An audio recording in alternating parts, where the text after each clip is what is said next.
Gold trusted gold buyers మీరు తాకట్టు పెట్టిన బంగారాన్ని విడిపించి ఈ రోజు ఉన్న మార్కెట్ ధరకు కొనబడను.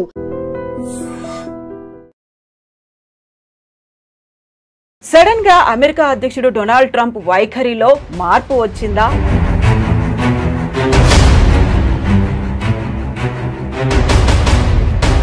భారత్ ని దూరం పెడితే జరగబోయేటువంటి నష్టాలేంటో తెలిసొచ్చాయా? డొనాల్డ్ ట్రంప్ వైఖరిలో కనిపిస్తున్నాయి. సో మొన్నటి దాకా 25% కాదు 50% అన్నారు. ఆ తర్వాత మనమేమో డోంట్ కేర్ అన్నట్టుగా కొంచెం పట్టించుకోలేదు, పక్కకు వచ్చేసాము. చైనా అండ్ రష్యాతో బంధాలు డెవలప్ చేసుకున్నాము, 40 కంట్రీస్తో మళ్ళీ ఎక్స్పోర్ట్స్ చేయాలని ఇవన్నీ ఆలోచనలు ఉన్నప్పుడు సడన్గా ఒక టేక్ బ్యాక్ అయ్యారా?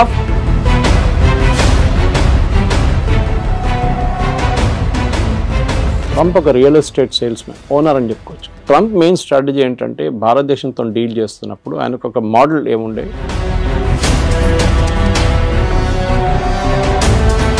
కాకపోతే ఇక్కడే డబుల్ స్టాండర్డ్ ఏమన్నా ఉందా? మీరు చెప్పినట్టుగా వాళ్ళని పంపించేస్తున్నారు, లేకుంటే స్టూడెంట్స్ని రానివ్వట్లేదు, అక్కడ ఉన్నటువంటి వీసాలను కట్ డౌన్ చేస్తున్నారు అనే దాంతో పాటుగా ట్రంప్ మనతో మాట్లాడడానికి ఇంట్రెస్ట్ చూపిస్తున్నారు. 4 సార్లు మోదీ కాల్ చేశారంట. నేను మోదీతో మాట్లాడబోతున్నాను next week and I'm very happy to will do the trade deal with India very soon అన్న. నవంబర్ డెడ్ లైన్ మనం ఆల్రెడీ పెట్టుకున్నాం ముందే.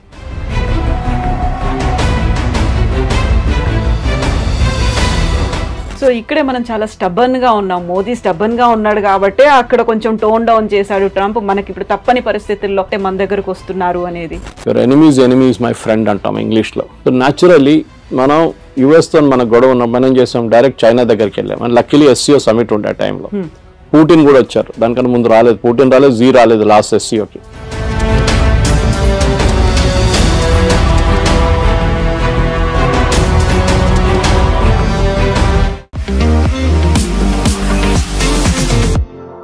నమస్తే, నేను Kavitha. Welcome to iDream news and నిజాలు. సడన్ గా అమెరికా అధ్యక్షుడు డొనాల్డ్ ట్రంప్ వైఖరిలో మార్పు వచ్చిందా? భారత్ ని దూరం పెడితే జరగబోయేటువంటి నష్టాలేంటో తెలిసొచ్చాయా? ఎందుకని సడన్ ట్విస్ట్లు టర్న్లు డొనాల్డ్ ట్రంప్ వైఖరిలో కనిపిస్తున్నాయి? మనతో పాటుగా ఉన్నారు సీనియర్ జర్నలిస్ట్ సురేష్ కొచ్చాతిల్ గారు. సార్ నమస్తే. నమస్తే. సో మొన్నటి దాకా 25% కాదు 50% అన్నారు. ఆ తర్వాత మనమేమో డోంట్ కేర్ అన్నట్టుగా కొంచెం పట్టించుకోలేదు, పక్కకు వచ్చేసాము.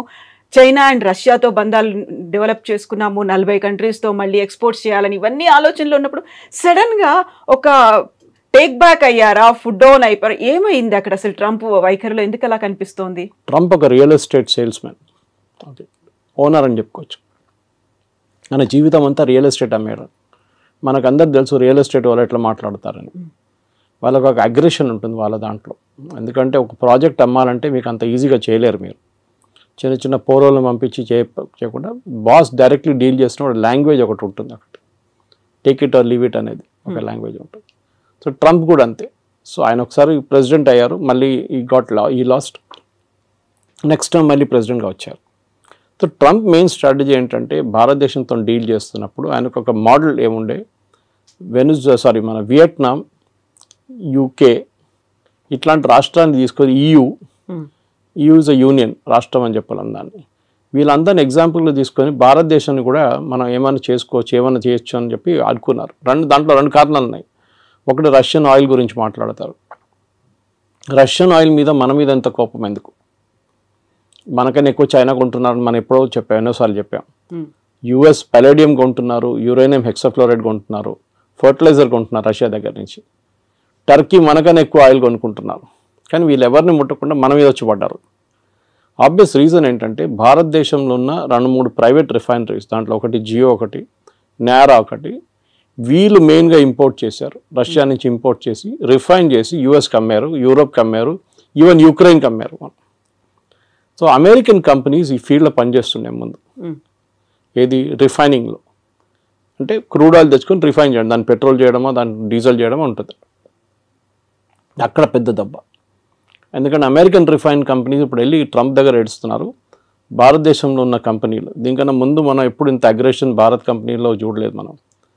అఫ్కోర్స్ IOCL కానీ BPCL కానీ HPCL వాళ్ళు కూడా కొంటున్నారు, కానీ క్వాంటిటీస్ తక్కువ ఉంది రష్యా నుంచి. మనమే $40 కొంటున్నాం, ఇంకో $5 షిప్పింగ్ కాస్ట్, రిఫైనింగ్ కాస్ట్ పెట్టుకుంటే 45, 48 మనం 60కి అమ్ముతున్నాం. మనం అంటే కంపెనీలు ప్రాఫిట్స్ హ్యూజ్. 70 కూడా అమ్మాము ఒకసారి. ఎందుకంటే ఒకసారి మన యుక్రెయిన్ వార్ మొదలైనప్పుడు 200 దాకా పోతుంది డౌట్ ఉండే పర్ బ్యారెల్ US డాలర్. దాన్ని తగ్గించడానికి అప్పుడు బైడెన్ ఇచ్చిన సజెషన్ ఏంటంటే భారతదేశం రష్యా దగ్గర నుంచి కొనుక్కోండి మీరు, ఎందుకంటే మనకు రూబుల్ ట్రేడ్ ఉండే రష్యాతోని. మనం ఇంటర్నేషనల్ వాళ్ళు, ఎందుకంటే స్విఫ్ట్ అనే ఒక ఇంటర్నేషనల్ ఫైనాన్షియల్ సిస్టమ్ ఒకటి ఉంది. ఆ స్విఫ్ట్ సిస్టమ్ ఏం చేస్తారంటే ఇప్పుడు మనం యూపీఐ ఎట్లా చేస్తాం ట్రాన్సాక్షన్, స్విఫ్ట్ కూడా అట్లనే ఇంటర్ బ్యాంక్ ట్రాన్సాక్షన్స్ ఉంటుంది వాళ్ళకి. దాంట్లో స్పెసిఫిక్గా అమెరికా కావాలని చెప్పి యూరోప్తో కలిసి రష్యాని బ్యాన్ చేసి పడేశారు. సో రష్యా ఎవరితో ట్రేడ్ చేయలేకపోతున్నారు, అది పెద్ద ప్రాబ్లం. సో రష్యా ఏం చేశారు, భారతదేశం దగ్గర వచ్చి మీరు మాతో రూబుల్లో ట్రేడ్ చేసుకోండి, you pay by rupee are you pay by rouble Russian currency. Trump ఫేమస్గా ఒకసారి చెప్పారు will make rouble the rubble అన్నారు, కానీ రూబుల్కి ఏం కాలేదు, ఇప్పుడు కూడా చాలా స్ట్రాంగ్గా నడుస్తుంది రూబుల్ అన్నమాట. సో ఈ యొక్క పెద్ద ఎందుకంటే ఇది అందరూ అనుకుంటారు ట్రంప్కి ఇంత కోపం ఎందుకు కోపం అంటే, ట్రంప్ వాళ్ళ ఫ్రెండ్స్ ఫైనాన్స్, ఆయన ఎలక్షన్ ఫైనాన్స్ చేసిన వాళ్ళు ఈ చాలా మట్టుకు ఈ ప్రైవేట్ రిఫైనరీస్ వాళ్ళు దాంట్లో చాలా వాళ్ళు ప్రాఫిట్స్ ఇప్పుడు దాకా సంపాదించారు. సడన్గా భారతదేశంలో ఉన్న కంపెనీలు వచ్చి మొత్తం ప్రాఫిట్స్ అన్ని కొట్టుకుపోయారు. సో అది కోపం అన్నమాట. So it is nothing to do with buying Russian oil, దాంతో రష్యాకి డబ్బులు వస్తుంది, దాంతో యూక్రెయిన్ మీద బాంబులు వేస్తున్నారని. మనకన్నా ఎక్కువ దీనికి ఉన్న న్యాచురల్ గ్యాస్, జయశంకర్ గారు చెప్పారు ఒకసారి, మనకన్నా ఎక్కువ మనం ఒక నెలలో కొంటున్న క్రూడ్ ఆయిల్ యూరోప్ హాఫ్ డేలో గ్యాస్లో కొనేస్తుంది. ఎందుకంటే వాళ్ళకి వింటర్ టైంలో హీటింగ్కి గ్యాస్ కావాల్సి వస్తుంది. హంగరీ, పోలాండ్ కొంటున్నారు. మొన్న ఆ పైప్ లైన్ మీద యూక్రెయిన్ వాళ్ళు వచ్చి బాంబు వేస్తే ప్రెసిడెంట్ ట్రంప్ తిట్టారు పట్టుకొని యూక్రెయిన్ని. ఎందుకంటే రష్యా నుంచి వెళ్తున్న ఆయిల్ ఆలోచించండి, రష్యన్ టెరిటరీ నుంచి హంగరీ, పోలాండ్కి వెళ్తున్న పైప్ లైన్ ఆయిల్ పోతుంది, దాని నుంచి ఆయిల్ వెళ్తుంది వాళ్ళకి ఎవరికి ప్రాబ్లం లేదు, మనం కొనుక్కోకూడదు. So this was the first problem. రెండవది ఏంటంటే మన ట్రేడ్ టాక్స్. ట్రంప్ ఏమనుకున్నారు, అన్నిటికీ 0%. సరే అండి చేస్తాం. ఇప్పుడు మీరు ఒక ప్రోడక్ట్ అమెరికా నుంచి యాపిల్ తెస్తారండి, యాపిల్ అమ్ముతున్నప్పుడు లోకల్ యాపిల్లో ఎగ్జాంపుల్ తీసుకుందాం, డజన్కి 200 రూపాయలు అనుకున్నాం, లేకుంటే డజన్కి హాఫ్ డజన్కి 200 అనుకుంటాం. భారతదేశంలో అదే దానికి 100 రూపాయలు 150 రూపాయలు ఇస్తే ఏ కొనుక్కుంటారు, విచ్ ఇస్ చీపర్. మన దేశంలో BMW నడిపిస్తున్నాడు కూడా టమాటా రేట్ బార్గెన్ చేస్తారు, అది మన కల్చర్లో ఉంది అది. సో మీరు US నుంచి వచ్చిందని చెప్పి కొనడం ఫస్ట్ నాకు గుర్తుంది, ఇప్పుడు కూడా చిన్నప్పుడు నేను కేరళకి వెళ్తున్నప్పుడు మా నేటివ్ ప్లేస్కి దుబాయ్ పెద్ద ఫ్యాషన్ అప్పుడు, I'm talking of late 70s. So మా కజిన్స్ కొంతమంది వెళ్ళారు అక్కడికి. వాళ్ళు వస్తున్నప్పుడు పర్ఫ్యూమ్లు, టీషర్ట్లు, ట్రాక్ సూట్లు, ఇంకా బిస్కెట్, చాక్లెట్లు అన్నీ తీసుకొస్తారు. సో అక్కడ ఒక డిస్ట్రిబ్యూషన్ ప్యాటర్న్ ఉంటుండే, రాగానే ఫస్ట్ సరౌండర్ చేసుకుంటారు, మొత్తం సరౌండ్ చేసి నాకేం తీసుకొచ్చాను అడిగితే వాడికి పర్ఫ్యూమ్ తీసుకో, ఒక బిస్కెట్ తీసుకో, ఒక చాక్లెట్ తీసుకో అని ఇచ్చేస్తారు. ఏజ్ బట్టి ఉంటుంది, కొంతమందికి టీషర్ట్లు. ఆ ఫ్యాషన్ అది పోయింది కదా మొత్తం. ఎందుకంటే ఇప్పుడు కావాలంటే మన దగ్గర నుంచి కొనుక్కెళ్తారు అందరు. ఇప్పుడు ఒక డ్యూటీ ఫ్రీ షాప్ పెడితే కూడా మీకు చూడండి మ్యాక్సిమం సేల్ లిక్కర్లు అవుతుంది, ఇంకే కాదు. పర్ఫ్యూమ్లు అంతా భారతదేశం దొరుకుతుంది, మీరు కస్టమ్ నోటిఫైడ్ షాప్కి వెళ్తే మీకు దొరుకుతుంది, నార్మల్ షాప్లో దొరుకుతుంది, మీకు బయట నుంచి ఎందుకు ఫ్యాషన్. US ప్రాబ్లం ఏంటంటే మా ప్రోడక్ట్ మేము భారతదేశంలో అమ్మాలి, మీరు డ్యూటీ తగ్గించండి. ట్రంప్ ఎప్పుడు చెప్తున్న ఒక ఎగ్జాంపుల్ హార్లీ డేవిడ్సన్, మీరు వినుంటారు. హార్లీ డేవిడ్సన్ మీద 150%, 200% పెట్టారు. ఇలా హార్లీ డేవిడ్సన్ మీద మీరు 300% కూడా పెట్టండి, ఏ ప్రాబ్లం ఉండదు. ఎందుకంటే అది కొనాల్సిన కొంటాడు, దాని క్రేజ్ తగ్గదు. క్రేజ్ అని కదా, క్రేజ్ ఒకటి, ఇట్స్ ఆస్పిరేషనల్ ప్రోడక్ట్ అంట మన ఇంగ్లీష్లో. ఒక యాపిల్ ఐఫోన్ లాగా, ఒక నాలాంటి వాళ్ళు ఒక OnePlus ఫోన్ నడిపిస్తున్నాడు, యాపిల్ ఐఫోన్ ఒక ఆస్పిరేషనల్ ప్రోడక్ట్గా ఉంటుంది. కానీ నాకు ఆ ప్రాబ్లం లేదు. ఓకే, మా కూతురు దగ్గర ఐఫోన్ ఉంది, కానీ నేనప్పుడు ఎంత సింపుల్ ఫోన్ అంత సింపుల్ నడిపించు. కానీ కొంతమందికి ఆస్పిరేషనల్ ప్రోడక్ట్స్ ఉంటుంది. ముందు US నుంచి వస్తున్న US ప్రోడక్ట్స్ మీద చాలా క్రేజ్ ఉండే, మేడ్ ఇన్ USA. అది మేడ్ ఇన్ చైనా అని యాక్చువల్లీ, దాన్ని స్టిక్కర్ పెట్టేసి మేడ్ ఇన్ USA చేసి మనకు అమ్ముతారనమాట. సో దాంట్లో మెయిన్గా మనకి మిషనరీ అక్కడి నుంచి వచ్చే కార్ల మీద మనకు ప్రాబ్లం లేదు. ఆల్రెడీ టెస్లా అమ్ముతున్నారు, బాంబేలో షోరూమ్ వచ్చేసింది, అమ్ముతున్నారు. మనకు మహారాష్ట్ర మినిస్టర్ కొన్నారంట first buyer of particular grands అన్ని స్కూల్కి పంపించడానికి. సో మన దగ్గర డబ్బులు ఉన్న వాళ్ళు ఉన్నారు, కొంటారు. ఎవరు అన్నారు India is a rich nation of poor people అని. సో అట్లా అనమాట. సో ఇక్కడ మన దగ్గర కొనడానికి చాలామంది ఉంటారు. సో మీరు ఏ రేట్ వేసినా కానీ కొంటారు. సరే తగ్గిస్తాం, మీకు ఏం బెనిఫిట్ వస్తుంది, మీరు ఇంకా 10 మోటార్ సైకిల్ ఎక్కువ అమ్ముతారా, అమ్మేసుకోండి, ప్రాబ్లం. ఎందుకంటే మనకు ఆ రేంజ్లో హార్లీ డేవిడ్సన్ రేంజ్లో మన దగ్గర ప్రోడక్ట్స్ లేవు. హార్లీ డేవిడ్సన్ కాంపిటీషన్ BMW లాంటి బైక్స్తో ఉంటుంది, లేకుంటే మిగతా హైబూసా లాంటి బైక్స్తో ఉంటుంది, హై ఎండ్ బైక్స్తోనే ఉంటుంది. మన దగ్గర మనం వస్తున్నాం హై ఎండ్కి, కానీ మన దగ్గర ఇండియాలో ఒక మిడిల్ క్లాస్కి ఒక నార్మల్ బైక్, ఒక ప్లేస్ నుంచి ఒక ప్లేస్కి వెళ్ళడానికి బైక్ కావాలి. రేసింగ్ బైకులు కానీ మిగతా కానీ యంగ్స్టర్స్కి ఒక ఆస్పిరేషనల్ ప్రోడక్ట్గా ఉంటుంది. Second, agriculture imports. వాళ్ళు యుఎస్లో చాలా హెవీ సబ్సిడీ ఇస్తారు ఫార్మర్స్కి. ఇంకోటి వాళ్ళ టెక్నాలజీ చాలా అడ్వాన్స్డ్. మన దగ్గర మన భారతదేశం అన్నిటికంటే పెద్ద ప్రాబ్లం అగ్రికల్చర్లో టెక్నాలజీ యూజ్ చేయట్లేదు. చేస్తున్నాం కానీ చాలా తక్కువ. మీరు సౌత్లో చూడండి అండ్ పంజాబ్తో కంపేర్ చేయండి. హార్వెస్టింగ్ మొత్తం మెకనైజ్డ్ అయిపోయింది పంజాబ్లో కంప్లీట్గా.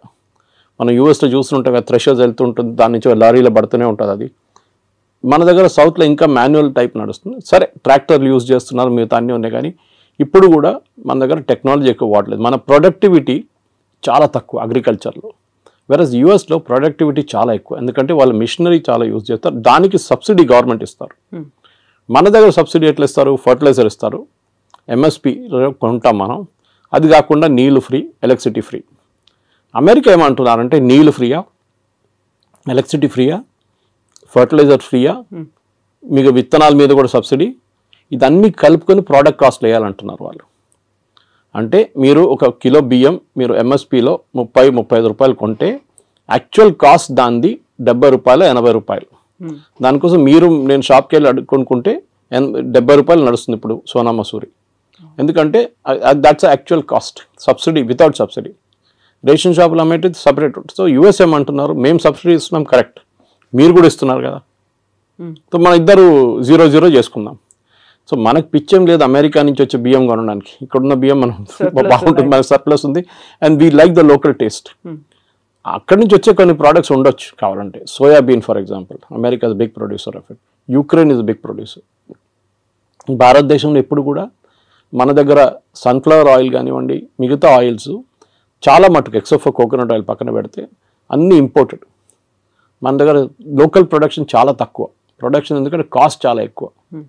సో నేను మొన్ననే ఒక ఇంటర్వ్యూ చేసిన ఒక ఎండీతో, ఇట్లాంటి ఆయిల్ కంపెనీ, ఆయన చెప్పారు ఈ మ్యాట్ that we import everything, almost everything మనం ఇంపోర్ట్ చేస్తాం. మన ఇండియాలో తయారయ్యే సన్ఫ్లవర్కి అంత క్వాలిటీ లేదు, బయట నుంచి వచ్చే సన్ఫ్లవర్ క్వాలిటీ చాలా బాగుంది అంటాం, and cost is very less, ఎందుకంటే మెకనైజేషన్ అగైన్.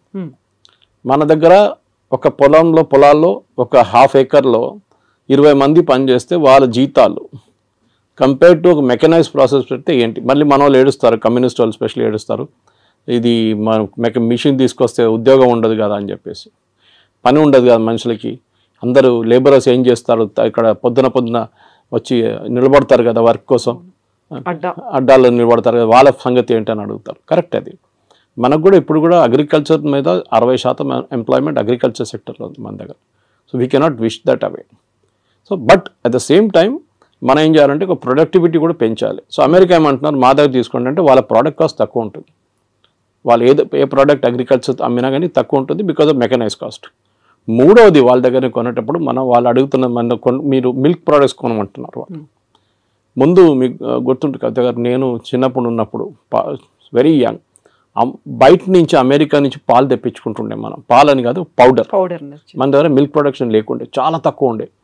మీరు ఒక లీటర్ పాలు కొనాలంటే మీరు లైన్లో నిలబడాలి, పొద్దున్నెళ్ళి 5 గంటలకు గిన్నె ఒక బర్తన్ తీసుకొని నిలబడితే మీకు 6:30 7 గంటలకు 1/2 లీటర్ పాలు దొరుకుతుంది. ఒకసారి అది కూడా దొరకదు. దాని తర్వాత మనం అమూల్ చూసాం, అమూల్ రెవల్యూషన్ వచ్చింది, మదర్ డైరీ కానీ మిగతా. మళ్ళీ ఇప్పుడు అన్ని ప్రైవేట్ డైరీలు వచ్చి మీకు ఎక్కడ కావాలి పాలు మీ ఇంటికి తెచ్చిస్తారు ఇప్పుడు ప్రాబ్లం. కానీ ఒక టైంలో ఉండే, ఇప్పుడున్న యంగ్స్టర్స్కి తెలియదు, ఇప్పుడున్న చాలామందికి యంగ్ జనరేషన్కి తెలియదు, పాల కోసం కూడా మనం లైన్లో నిలబడుతుండే. అప్పుడు మనం అమెరికా నుంచి తెప్పించుకున్నాం milk products, milk powder special పిల్లలకి ఇవ్వడానికి ఇస్తుండే అప్పుడు. దాని తర్వాత అమూల్ స్ప్రే వాళ్ళు కూడా ఇంట్రడ్యూస్ చేస్తారు ఇండియాలో. ఇప్పుడు వాళ్ళు ఏమంటారు, మా దగ్గర మీరు మిల్క్ ప్రోడక్ట్స్ కొనండి అంటారు. మన ప్రాబ్లం ఏంటంటే అమెరికాలో ఉన్న ఆవులకి పెడుతున్న తిండిలో నాన్ వెజ్ ఎక్కువ, అంటే బీఫ్ ప్రోడక్ట్స్ ఎక్కువ. వాళ్ళు బీఫ్ని డ్రై చేసి, ఇప్పుడు మన క్యాట్స్కి పెడతాం చూడండి, కుక్కలు పెడతాం, అది ఫుడ్ ఉంటుంది, విస్కాస్ ఉంటుంది, పెడిగ్రీ ఉంటుంది, విస్కాస్ ఉంటుంది. That kind of product is given to cows also. So మన దగ్గర ఒక నార్మల్ ఇండియన్కి మీరు ఎంత నాన్ వెజ్ తిన్నా కానీ మిల్క్లో నాన్ వెజ్ అనగానే అంటారు, ఆవుకు కూడా పెడుతున్నారు, అదే ఆవుని రేపు చంపేసి మళ్ళీ ఇంకో ఆవుకు పెడతారు తిండి వాళ్ళు. అది వాళ్ళ లాజిక్ వాళ్ళది, అది వాళ్ళ ఇండస్ట్రీ ఎట్లయినా పనిచేస్తుంది. ప్రొడక్టివిటీ తగ్గిపోయిందో 20 లీటర్ 30 లీటర్ కన్నా తక్కువ వచ్చిందో, వాళ్ళు 20-30 వాళ్ళ ప్రొడక్టివిటీ. మన దగ్గర 6 లీటర్లు ఇస్తే కూడా మనం పని నడిపించుకుంటాం మనం ఈ చిన్న చిన్న ఊర్లంతా. ఇది ప్రాబ్లం. సో అమెరికా నుంచి మూడో ప్రోడక్ట్ మిల్క్. మనం చెప్పాం no, we will not buy. మీరు తీసుకొస్తే కూడా నా లాజిక్ ఏంటంటే మీరు అలౌ చేయండి, కానీ made in America with non veg అని టేప్ పెట్టండి. ఎంతమంది కొంటారు చూద్దాం. With that red signal symbol. అదా, అది రెడ్ అయితే ఎట్లా ఉంటుంది, అది కొంతమందికి అది తెలియదు. కానీ ఇది మీరు ఒక క్యాంపెయిన్ నడిపేయండి, ఇది అమెరికా నుంచి వచ్చిన ప్రోడక్ట్, దీంట్లో నాన్ వెజ్ ఉంది, సో బీ కేర్ఫుల్. పాలలో కూడా పిల్లలకి మీ పిల్లలకి ఇదే పాలు పెడతారా, మీరు పొద్దున్న తాగే ఛాయ్ ఇదేనా, మీరు హోటల్కి వెళ్ళి తాగే ఛాయ్లో నాన్ వెజ్ ఉంటుంది, అది కావాలన్నా వద్దా అని అడిగితే యాక్చువల్లీ ఎవరు కొనరు. కానీ మిల్క్ ప్రోడక్ట్స్ బై ప్రోడక్ట్స్ ఉంటుంది, అది బహుశా కొనవచ్చు. కానీ మన దగ్గర కూడా అమూల్ లాంటి కంపెనీస్ చాలా మటుకు ప్రైవేట్ సెక్టర్లో మొత్తం ఫ్లడ్ చేసేసినాయి మార్కెట్లో. మన ముందు బటర్ కానీ చీజ్ కానీ చిన్న చిన్న వేరియేషన్స్ ఉంటుండే, ఇప్పుడు దాంట్లోనే ఒక 10 వేరియేషన్స్ వచ్చేసినాయి. సో ఈ 3 ప్రోడక్ట్స్ నేను చెప్పిన దాని ప్రకారం, ఒకటి అగ్రికల్చర్, ఒకటి ఫ్రూట్స్ అండ్ వెజిటబుల్స్, ఒకటి లెంటిల్స్ అంటే సోయాబీన్ మిగతాది, అండ్ మిల్క్.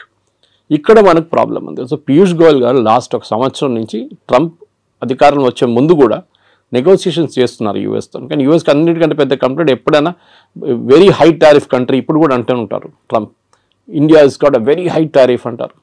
యాక్చువల్లీ చూస్తే టారిఫ్ అంత ఎక్కువ లేదు, మనకన్నా ఎక్కువ టారిఫ్ వాళ్ళే ఇస్తున్నారు మన ప్రోడక్ట్స్ మీద. ఫర్ ఎగ్జాంపుల్ మన వైపు నుంచి వెళ్తుంది బాస్మతి రైస్ తీసుకుందాం. బాస్మతి రైస్ మనం పాకిస్తాన్, ఈ 2 దేశాల నుంచే బాస్మతి యూజువలీ ప్రొడ్యూస్ అవుతుంది. మన క్వాలిటీ కొంచెం బాగుంది పాకిస్తాన్ కన్నా. అక్కడ బాస్మతి ఎవరు యూజ్ చేస్తారు, ఇండియన్సే యూజ్ చేస్తారు. అక్కడ ఉన్న ఇండియన్ రెస్టారెంట్స్ కానీ ఇండియన్ డయాస్పోరా వాళ్ళు యూజ్ చేస్తారు. మీరు ఎక్కడి నుంచి తెప్పించుకుంటారు, టర్కీ నుంచి తెప్పించుకుంటారా బాస్మతి, అక్కడ ఉండదు వాళ్ళు. So you have to buy, they will buy. సో ఇప్పుడు మీరు $5 ఇస్తే మీరు $10 కొంటున్నారు ఇప్పుడు టారిఫ్తో. Okay, that is one. రెండవది జెమ్స్ అండ్ జ్యువెలరీ. దాని Surat is the centre for that. లోకంలో ఎక్కడైనా డిబియర్స్ కానీ సౌత్ ఆఫ్రికా నుంచి వచ్చే డైమండ్స్, ఎక్కడైనా దుబాయ్ నుంచి వచ్చే డైమండ్స్ పాలిష్ చేస్తున్నంత సూరత్లో నడుస్తుంది. కటింగ్ అండ్ పాలిషింగ్ సెంటర్ అది. సో అక్కడి నుంచి చాలా మటుకు మనం యూఎస్కి పంపిస్తాం, సెలబ్రేట్ దానికి యూజ్ చేస్తాం, ఎంగేజ్మెంట్ కానివ్వండి, వెడ్డింగ్ రింగ్స్ లాగా యూజ్ చేస్తాం. ఎందుకంటే diamond is not use for any other thing in US, మనలాగా కాదు. మన దగ్గర జ్యువెలరీకి ఎక్కువ ఇది ఉంటుంది, కొంచెం ఫ్యాసినేషన్ ఉంటుంది అనమాట. అది మనం అమ్మొచ్చు. మన దాంట్లో ఆ ప్రోడక్ట్ కూడా మూడోది టెక్స్టైల్, మన దగ్గర నుంచి వెళ్ళేది టెక్స్టైల్ కూడా ఇప్పుడు కొంచెం మందికి ఇంపాక్ట్ అయింది. కానీ మన వాళ్ళు మర్చిపోతున్నారు, ఇక్కడ ఉన్న మీడియా కూడా అర్థం కావట్లేదు. మీరు రేపు అమెరికన్ మార్కెట్, టార్గెట్ కానీ వాల్మార్ట్లో అమ్మాల్సిన ప్రోడక్ట్ మీరు ఇవాళ రాత్రి పంపారు ఇక్కడి నుంచి.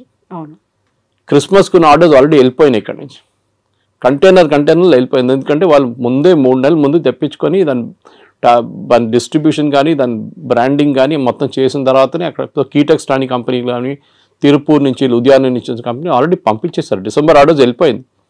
ఇది మనం ఆయిల్ కొంటున్నట్లనే, ఆయిల్ ఎప్పుడు కొంటున్నప్పుడు క్రూడ్ ఆయిల్ రేపటి కోసం కొనం మనం, జనవరి ఫ్యూచర్స్ ఇప్పుడు కొంటాం మనం, well in advance you have to plan.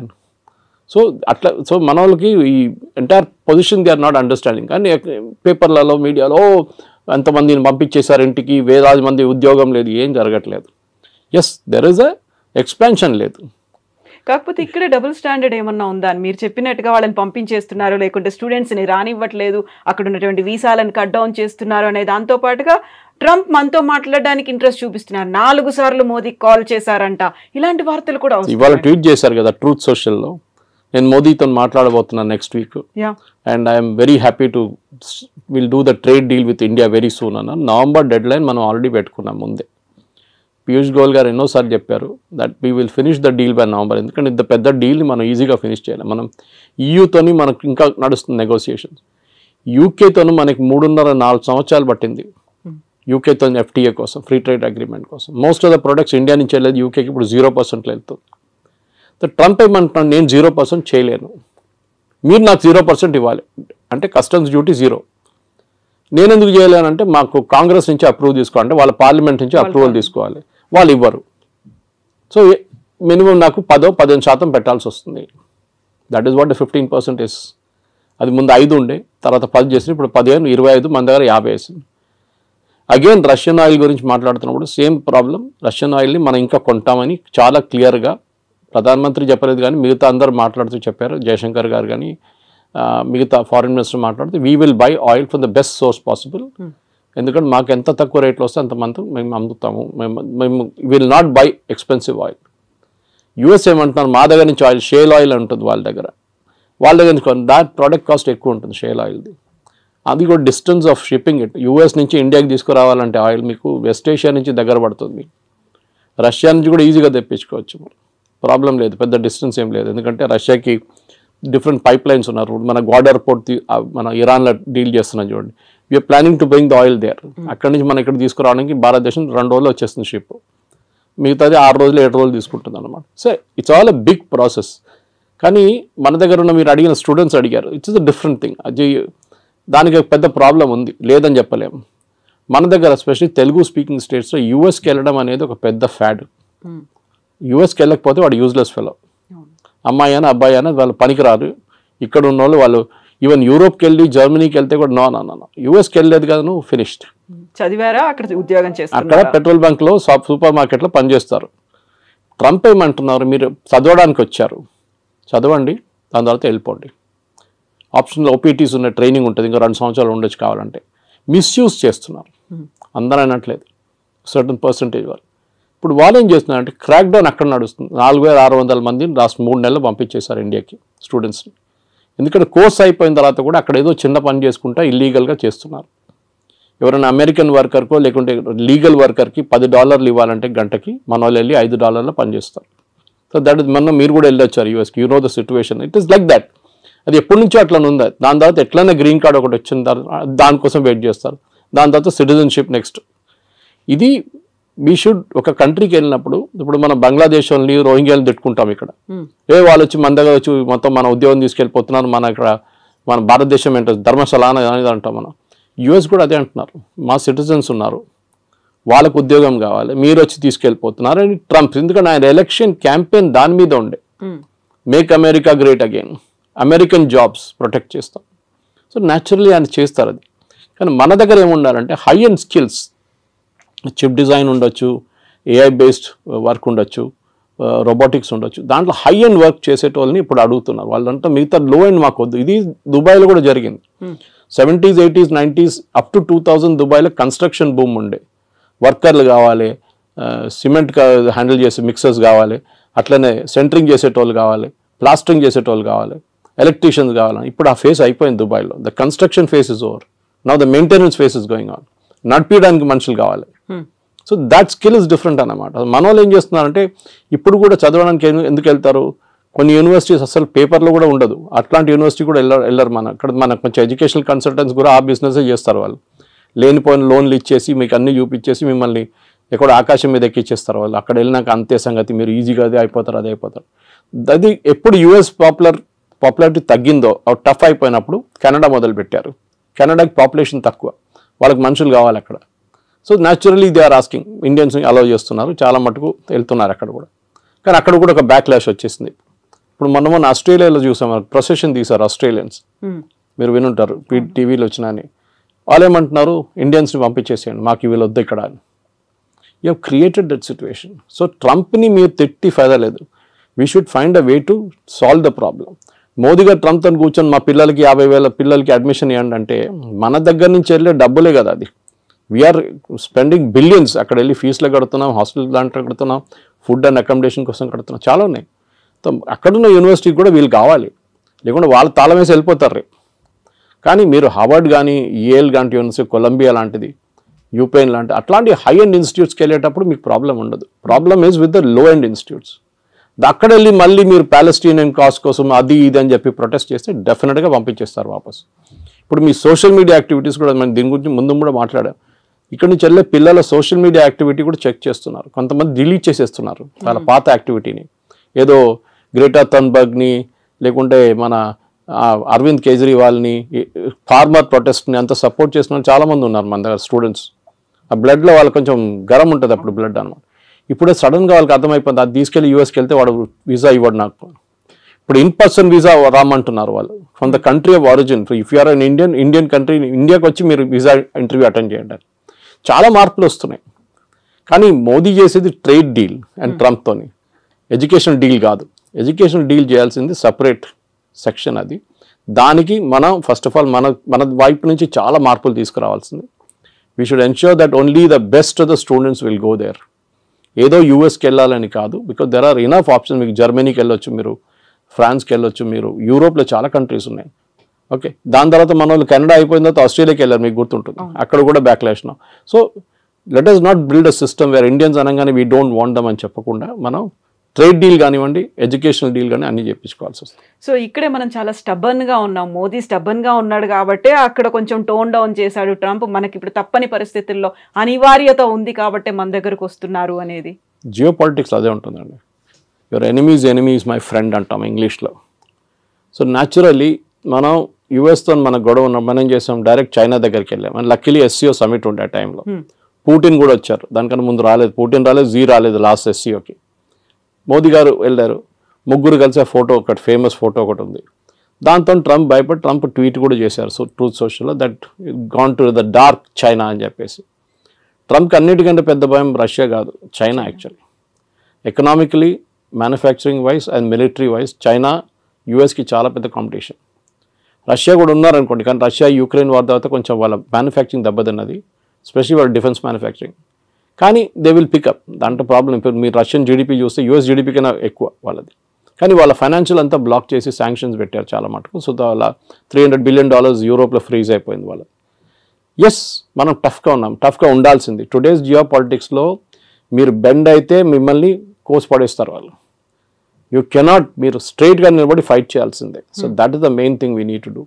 So ఇట్లాంటి పరిస్థితుల్లో డెఫినెట్గా మోదీ గారు చేసిన స్ట్రాటజీని మొన్న Jerusalem post, Israeli news paper, చాలా ఫేమస్ న్యూస్ పేపర్, వాళ్ళకు చాలా మంచి ఆర్టికల్ రాశారు. They were comparing Netanyahu and Modi. గాజాలో ఒక హాస్పిటల్ మీద ఒక స్ట్రైక్ జరిగింది, ఒక బాంబ్ అటాక్ ఇజ్రాయెల్ వాళ్ళు చేశారు. చేసినప్పుడు దాంట్లో 6 జర్నలిస్టు, కొంతమంది డాక్టర్లు చనిపోయారు. పెద్ద గొడవ అయింది. ఇజ్రాయలీ ప్రైమ్ మినిస్టర్ నెతన్యాహు, మళ్ళీ వాళ్ళ డిఫెన్స్ మినిస్టర్, వాళ్ళందరూ చీఫ్ ఆఫ్ స్టాఫ్ అందరూ అపాలజైజ్ చేశారు వచ్చి. Within 3-4 hours. Next day, third day తెలిసింది దాంట్లో 4 హమాస్ టెర్రరిస్ట్ ఉన్నాయని. ఇప్పుడు మీరు ఆల్రెడీ అపాలజైజ్ చేసేసారు, అపాలజీ రిటర్న్ తీసుకోలేరు. Should you have weighted? So వాళ్ళు అన్నారు learn from Modi. A reaction లేరు. ట్రంప్ అదన్నారు, ఇదన్నారు, తిట్టారు, అది అన్నారు, మోదీ ఫోన్ చేయట్లేదు అన్నారు, నేను అది చేస్తాను అన్నారు. Not even a single word. దానికోసం ఇంగ్లీష్లో అంటారు పిక్చర్ స్పీక్స్ 1,000 words అని. ఆ ఫోటో పెట్టేసి ఖతం చేస్తే మొత్తం ఇంపాక్ట్ వచ్చేస్తుంది అంత. సో ట్రంప్ దానికోసం దిగి వచ్చారు. ఎందుకంటే ట్రంప్కి ఇప్పుడు రష్యా చైనా కలిసే ప్రాబ్లం లేదు, వాళ్ళు న్యాచురల్ అలైస్ వాళ్ళు. కానీ అదే ఎందుకంటే ఇద్దరు డిక్టేటర్షిప్స్. మన దగ్గర అట్లా కాదు, మన దగ్గర డెమోక్రసీ ఉంది. So natural and this market 140 కోట్ల మంది ఉన్న మార్కెట్ ఇస్ హ్యూజ్ మార్కెట్, చాలా పెద్ద మార్కెట్. సో అట్లాంటి పరిస్థితుల్లో మన దగ్గర ఉన్న నాలెడ్జ్, మన దగ్గర ఉన్న టెక్నాలజీ అడ్వాంటేజ్, మన దగ్గర ఉన్న సైంటిఫిక్ పూల్, స్టెమ్ కానీ స్టెమ్ లాంటి కోర్సెస్ మన దగ్గర ఉన్నప్పుడు, మనలాంటి IITs, మనలాంటి IIMs ఉన్నప్పుడు డెఫినెట్గా ఇండియా ఇస్ ఫార్ అహెడ్. చైనాతో కాదు, but we are far ahead of other countries, మిగతా కంట్రీస్తో పోలిస్తే. కానీ ఎస్, చైనాతో మనకి ఇంకా చాలా క్యాచింగ్ అప్ ఉంది. ఎస్పెషల్లీ మ్యానుఫ్యాక్చరింగ్లో మనం 30 సంవత్సరాలు బిట్వీన్ 1970 and 1991 మనం we lost a lot of time. 60 నుంచి 90 దాకా మన మ్యానుఫ్యాక్చరింగ్ పెద్దగా దెబ్బతిన్నాం. మన ఈ సోషలిస్ట్ మోడల్కి వెళ్ళి రష్యన్ మోడల్ తీసుకొని పెద్ద పెద్ద స్టీల్ ప్లాంట్లు అన్నీ కట్టాం. That has become useless now. So anyway that's a different debate. కానీ మీరు అడిగిన ప్రశ్నకి ట్రంప్తోని టఫ్గా ఉండాల్సిందే. ఎక్కడికి ఎవరెవరు టఫ్గా ఉంటారో వాళ్ళతో ట్రంప్ దిగొస్తారు. చూసాం మనం దీనికన్నా ముందు కూడా. వేరస్ మెక్సికో కానీ, మెక్సికో లాంటి దేశం, ఆయన అన్నారు మనకు చాలా డ్యామేజింగ్ స్టేట్మెంట్ ఇచ్చారు ట్రంప్. డాన్స్ చేస్తే వాళ్ళు డాన్స్ చేస్తారు, నేను డాన్స్ చేయమంటే కూర్చోమంటే కూర్చుంటారని. Is telling a president of another country. ఆలోచించండి, నేను ఏం కావాలంటే చేస్తే మీరు చేస్తారు నా కోసం. ఎందుకంటే ఒకసారి చేశారు, టారిఫ్ తగ్గించామని తగ్గించేస్తాం. మనం sorry, we will not do it. మనకు కూడా ఒక ఆత్మగౌరవం ఉంటుంది, ఒకటి ఈగో ఉంటుంది, మనకి హెల్దీ ఈగో ఉండాలి అంతే. So we will not do it as a nation. ఇప్పుడు మోదీ గారికి చాలా ఈజీ ఉండే, అన్నిటి అగ్రి అని చెప్పి సంతకం పెట్టేసి అయిపోతుండే, ఈ శాంక్షన్స్ ఏమో లేకపోతుండే. కానీ లాంగ్ టర్మ్లో డ్యామేజ్ వస్తుండే మనకి. ఆ లాంగ్ టర్మ్ డ్యామేజ్ ఇప్పుడు ఉండదు. And that is the main thing. Long term damage పక్కన పెట్టేసి we have to now take care of. సరే, ట్రంప్ దిగొచ్చారు కదా, మనం కూడా మాట్లాడదాం. మనం కూడా ఇప్పుడు లేదు గుర్రం మీద కూర్చొని నేను మాట్లాడలే అని చెప్తా, ఇట్లా కాదు కదా. So elephant and dragon are dancing అని చెప్పి ట్రంపే చెప్పారు. అండ్ డెఫినెట్లీ ఈ యొక్క troika of power Russia, China, ఇండియాది మనం దాన్ని డైల్యూట్ చేయకూడదు. ట్రంప్ ఇవాళ చెప్పారు, మళ్ళీ రేపు ఇంకా చెప్తారు మళ్ళీ. US can never be trusted. 71 వార్లు అదే చేశారు. మళ్ళీ దాని తర్వాత పోఖ్రాన్ 2 చేసినప్పుడు, వాజ్పేయి గారు ఉన్నప్పుడు అదే మన మీద శాంక్షన్స్ పెట్టారు, నాట్ టారిఫ్స్ కాదు. అంటే మీరు ఒక ప్రోడక్ట్ కొనలేరు, అమ్మలేరు, ఆ పరిస్థితికి వచ్చేసాం మనం కంప్లీట్గా. మన క్రయోజెనిక్ ఇంజిన్స్ కావాలంటే మొత్తం ఆపేశారు. నంబి నారాయణ గారిని కేసులో ఇరికిచ్చారు యుఎస్ వాళ్ళు, సిఏ యూజ్ చేసి. పాపం ఆయన అసలు ఎందుకు ఆ ప్రాజెక్ట్ డిలే చేయడానికి, ఎందుకంటే వివర్ పోక్రాన్ చేసామని చెప్పేసి. దాని తర్వాత చూడండి ఇప్పుడు Vajpayee refuse to bend. George Fernandes ఆ టైంలో దానికన్నా ముందు కోకోకోలాని బయట తరిమి కొడితే థమ్స్అప్ గ్రో అయింది అప్పుడు. ఇప్పుడు కూడా Thums Up is #1 Indian brand. So అట్లా చాలా ఉంది. కొంతమంది అన్నారు కేఎఫ్సి బాయ్కాట్ చేద్దాం, మన మెక్డానల్డ్స్ బాయ్కాట్ చేద్దాం, పెప్సీ తాగొద్దు, కోక్ తాగొద్దు. That's all childish. అది కాదు చేస్తే, అది మనం బంగ్లాదేశ్లో కూడా చూసాం అట్లాంటి ప్రొటెస్ట్ అంతా. మన దగ్గర మెచ్యూర్గా రియాక్ట్ కావాలి. మోదీ గారు is dealing in very very mature manner. ఇది అయిపోయిన తర్వాత డెఫినెట్గా as we should negotiate. And నెగోషియేషన్లో మోదీ ఈజ్ ఛాంపియన్. ట్రంపే చెప్పారు అది. గుజరాతీతో బార్గెన్ చేయడం అనేది అంత ఈజీ కాదు. And Piyush Goyal is no less chartered accountant, he knows, ఆయన మినిస్ట్రీ ఆయనకు చాలా బాగా తెలుసు. కానీ it is not his own decision. ఆయన డిసిషన్ ఒకటే కాదు కదా, it is a cabinet decision. So డెఫినెట్గా ఎన్నోసార్లు తిరిగి వచ్చారు, తిరిగి వచ్చారు. Definite we will go half వే, వాళ్ళు కూడా హాఫ్ వే రావాల్సింది. మన అన్నిటికీ మనం ఎస్ చెప్పాం, కొన్నిటికి మనం ఎస్ చెప్తాం, వాళ్ళు కూడా కొన్నిటికి ఎస్ చెప్పాలి. మనకు కూడా యాక్సెస్ కావాలి యూఎస్ మార్కెట్కి. ఎవరు వచ్చి చెప్పారు ఐటీ మీద ట్యాక్స్ పెడుతున్నారు, it's non sense thing. IT is not done that way. వీళ్ళకి అర్థం కాదు, మాట్లాడుతున్నారు కూడా అర్థం కాదు. ఎందుకు ఫార్మా మీద ఎందుకు పెట్టలేదండి 50%? వాళ్ళకి అవసరాలు ఉన్నాయి. అది ఇప్పుడు మీరు ఐటీ కంపెనీ మీద పెడితే ఏమవుతుంది, వాళ్ళ ప్రోడక్ట్స్ ఎక్స్పెన్సివ్ అవుతుంది, మనకు ప్రాబ్లం లేదు. టారిఫ్ ఎవరు కడుతున్నారు? అమెరికన్ కన్స్యూమర్ కడుతున్నారు. ఇప్పుడు ఇండియన్స్ కట్టలేదు, చైనీస్ కట్టట్లేదు. So this the main thing you need to understand. So ఇవాళ పొద్దున కూడా డిబేట్లో అడిగినప్పుడు ఇంకో ఛానల్ అడిగారు 50% ఇది మళ్ళీ పెడితే ఏమవుతుంది ఐటీ అని. ఏం కాదు. మైక్రోసాఫ్ట్ 2 లక్షల స్క్వేర్ ఫీట్ తీసుకున్నారు మన ఫైనాన్షియల్ డిస్ట్రిక్ట్లో, వాళ్ళ మెయిన్ క్యాంపస్ పక్కన. ఎందుకు తీసుకుంటారండి? They see a growth there. And అమెరికాకు ఒక్కటే కాదు కదా ఈ సాఫ్ట్వేర్ ఎక్స్పోర్ట్స్ వెళ్ళేది, లోకం మొత్తం కొంటున్నారు. విండోస్ ఆపరేటింగ్ సిస్టమ్ ఎక్కడ అన్నిట్లో ఉంటుంది, మీ ఆరకల్ ఎక్కడ కూడా వాడతారు. అమెరికా ఒకటే కాదు. It's just correct, it's a huge market, no doubt. కానీ మనం కూడా as a position of strength నుంచి మాట్లాడాలి. మా దగ్గర ఉన్న టెక్నాలజీ, మా దగ్గర ఉన్న మ్యాన్ పవర్ అండ్ మా దగ్గర ఉన్న మార్కెట్ యాక్సెస్, 140 కోట్ల మంది మార్కెట్ యాక్సెస్ కావాలంటే మీరు కూడా దిగి రావాల్సిందే. మేము కూడా కొంచెం we will also soften up, we will meet half way. అది మన స్ట్రాటజీ ఉండాలి. Yes sir, thank you so much. Thank you. And don't forget to subscribe to iDream. And for more videos, Please subscribe to iDream. Please subscribe to iDream. Please subscribe iDream. And please subscribe to iDream. For more videos, subscribe to iDream. please like, share and subscribe to the channel. Congratulations, iDream. Subscribe to iDream. Subscribe to iDream. So subscribe to iDream Media. iDream team andarki huge congratulations. Please subscribe iDream Media. Please subscribe to iDream. Subscribe iDream. Please subscribe to iDream. iDream అంటే నా కళల channel subscribe చేసుకున్న నోరు తిరుగుతలేదు, మీరైతే గంట గుర్తు కొట్టండి. For more such videos, please subscribe to iDream. Subscribe to iDream. Please subscribe to iDream. Please subscribe iDream Media. Please do subscribe to iDream. Please subscribe to iDream Media. For best entertainment and information, please subscribe iDream.